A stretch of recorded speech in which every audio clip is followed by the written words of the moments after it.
হায়েজ বন্ধ এমন তালাকপ্রাপ্তা নারী কতদিন ইদ্যত পালন করবেন? হায়েজ বন্ধ এমন তালাকপ্রাপ্তা নারীরা ৩ মাস ইদ্যত পালন করবেন। আর যদি স্বামী মারা যান তাহলে সেক্ষেত্রে ৪ মাস ১০ দিন ইদ্যত পালন করবেন। যাদের হায়েজ চালু আছে, অব্যাহত আছে, তারা তো ৩টা মাসিক এটাই ইদ্যত হিসাবে তারা গণ্য করবেন। আর যাদের মাসিক বন্ধ হয়ে গেছে, ৪০-এর পরে মাসিক বন্ধ হয়ে যাবে, নানা কারণে মাসিক বন্ধ হয়ে যেতে পারে, মাসিক যাদের বন্ধ হয়ে গেছে তারা তালাকপ্রাপ্তা হলে ৩ মাস ইদ্যত পালন করবেন এবং ৩ মাস পর তারা অন্যত্র চাইলে বিবাহ বন্ধনে আবদ্ধ হতে পারবেন। এরপর প্রশ্ন হলো, বাংলাদেশ ক্রিকেট বোর্ড মাদ্রাসা ছাত্রদের জন্য টুর্নামেন্টের আয়োজন করতে যাচ্ছে, বিষয়টাকে আপনি কিভাবে দেখছেন? দেখুন, ক্রিকেট বা ফুটবল বা অন্যান্য যে সমস্ত খেলাধুলা আছে, এ সমস্ত খেলাধুলার বিধান অন্য সাধারণ মানুষের জন্য যেমন মাদ্রাসার ছাত্রদের জন্য তেমন। ইসলাম শরিয়ার বিধিবিধান সকল মুসলমান, প্রাপ্তবয়স্ক, নারী, পুরুষ, সুস্থ বিবেক সম্পন্ন সকলের জন্য সমানভাবে প্রযোজ্য। এক্ষেত্রে সাধারণ মানুষের জন্য, আলেম ওলামাদের জন্য, স্কুল কলেজের জন্য, মাদ্রাসার ছাত্রদের জন্য আলাদা বিধান নেই। আমাদের সমাজের মানুষ অবশ্য মাদ্রাসার ছাত্র বা আলেম ওলামাদের কাছ থেকে এক ধরনের এক্সপেক্ট করেন, আবার সাধারণ মানুষের কাছ থেকে আরেক ধরনের এক্সপেক্ট করেন। এক্সপেকটেশনের ব্যাপারটা হলো যে মাদ্রাসার ছাত্ররা বা আলেম ওলামারা পরিপূর্ণ দিন পালন করেন, এটা তাদের সুধারণা। আবার বাকিরা দিন থেকে অনেক দূরে, সেটা একটা বাস্তবতা। সেই প্রেক্ষিতে হয়তো এক্সপেকটেশনটা হয়ে থাকে। কিন্তু শরিয়ার বিধান যখন আমরা জানবো, সেক্ষেত্রে আমাদের জন্য এটি মৌলিক বিষয় জানতে হবে, জানা জরুরি। সেটা হলো মাদ্রাসার ছাত্র বা অন্যদের জন্য আলাদা কোনো বিধান নেই। অতএব ক্রিকেট খেলার বিষয়টা অন্য সাধারণ মানুষের জন্য যেরকম শারীরিক কসরতের জন্য যদি হয়, সেখানে যদি কোনো প্রকার আসক্তির পর্যায়ে পৌঁছার মতো না হয়, সেখানে যদি হারাম হওয়ার মতো অন্য কোনো উপাদান যুক্ত না হয়, তাহলে সেক্ষেত্রে সেটা অন্য 10টা শারীরিক কসরতের মতো, সেটা একটা শারীরিক কসরত হিসাবে হালাল এবং জায়েজ।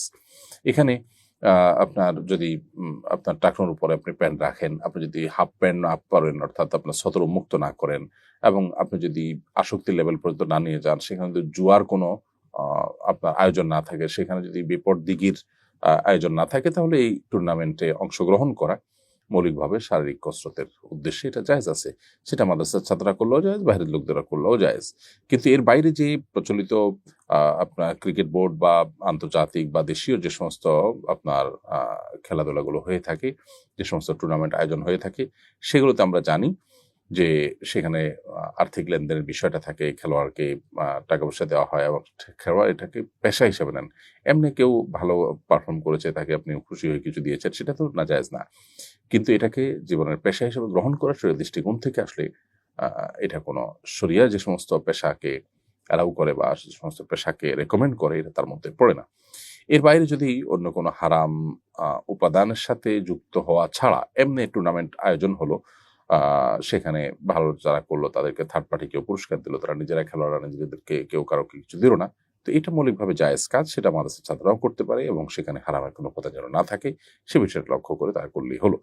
কিন্তু এটাকে আজকাল যেভাবে আপনার খুব সিরিয়াস ইস্যুতে পরিণত করা হয়েছে, বরং একটা দেশের সবচেয়ে সিরিয়াস ইস্যুগুলোর মধ্যে একটাকে খেলাকে পরিণত করা, যার নামই হলো খেলা, তামাশা, সেটাকে আপনার সবচেয়ে সিরিয়াস ইস্যুতে পরিণত করা হয়েছে। এবং এটার পেছনে যে আপনার আমাদেরকে যারা কন্ট্রোল করার চেষ্টা করছেন, তাদের যে প্ল্যান প্রোগ্রামগুলো, সেগুলো দিনের আলোমতো পরিষ্কার যে মানুষের দিনী চেতনাকে ভোতা করা, মানুষকে দুনিয়ার মধ্যে মগ্ন করে রাখা এবং আরো নানাবিধ সেখানে তাদের কমার্শিয়াল লক্ষ্য উদ্দেশ্য থাকে, সেগুলো বাস্তবায়ন করার জন্য জাস্ট টুল হিসাবে আমরা ব্যবহৃত হচ্ছি।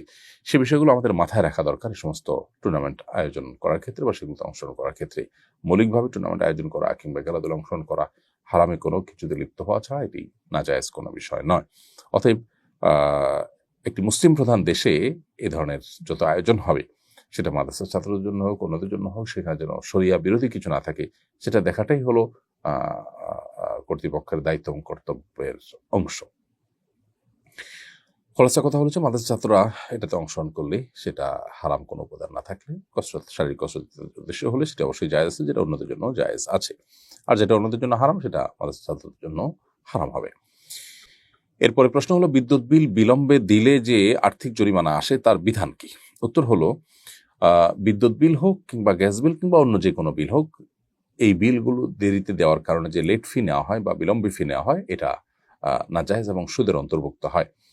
যার কারণে এটার বিকল্প কোনো পথ বের করতে হবে। যারা বিলম্বে দিবে তাদের জন্য এমন কিছু আরোপ করতে হবে যাতে করে এটা তাদের শাস্তি হিসাবে কার্যকর হয়, অথবা যদি আর্থিক জরিমানা ছাড়া অন্য কোনো ওয়ে না থাকে তাহলে সেক্ষেত্রে তাদের একটা পর্যায়ে যাওয়ার পরে আপনার কানেকশন ডিসকানেক্ট করা এবং আবার পুনরায় কানেক্ট করার জন্য একটা ফি নির্ধারণ করা, এর মাধ্যমে তার কাছ থেকে আপনি আপনার শাস্তি স্বরূপ যে জরিমানাটা আদায় করতে পারেন। কিন্তু সরাসরি সে দেরিতে দিলেও সেজন্য আপনি আলাদা লেট ফি নিলেন তার কাছ থেকে, এটা জায়েজ নয় শরিয়ার দৃষ্টিকোণ থেকে।